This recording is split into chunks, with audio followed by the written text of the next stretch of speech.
On November 19, 1988, in South Hayward, California, 9-year-old Michaela Garecht was abducted by a stranger in front of the Rainbow Market. That case has been investigated for over 20 years. The Hayward Police Department has investigated over 13,000 leads, and unfortunately the case has remained unsolved. On August 27th, along with the rest of the world, we learned about the break in the J.C. Dugard abduction.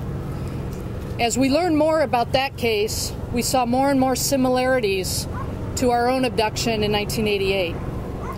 These similarities included the physical appearance and ages of the victims, the manner of the abduction, in that they were taken in a very brazen manner in broad daylight in a public place, the similar vehicle descriptions between the vehicle used in 1988 and the vehicle towed off the Garrido property recently, as well as the description of Phillip Garrido in the late 70s, early 80s, pictures we've obtained of him in that time in comparison to the police artist sketch done in 1988 by the witness to Michaela's abduction.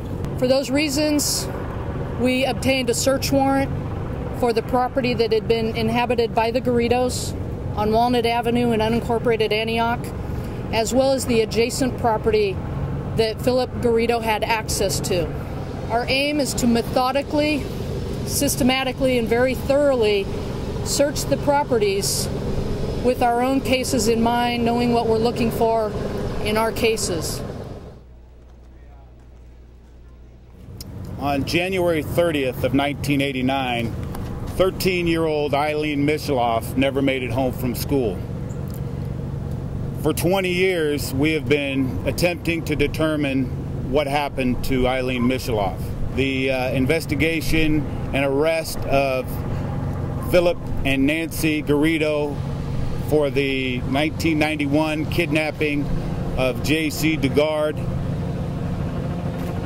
came to light, and our investigators immediately started looking into the possibility that the Garridos had some connection to the Ilene Misheloff disappearance. We'll be looking for any items of evidence that may possibly connect the Garridos to Ilene Misheloff. At this point, we cannot say that the Garridos are with certainty suspects in this case, but certainly we've been unable to eliminate them as suspects in the case.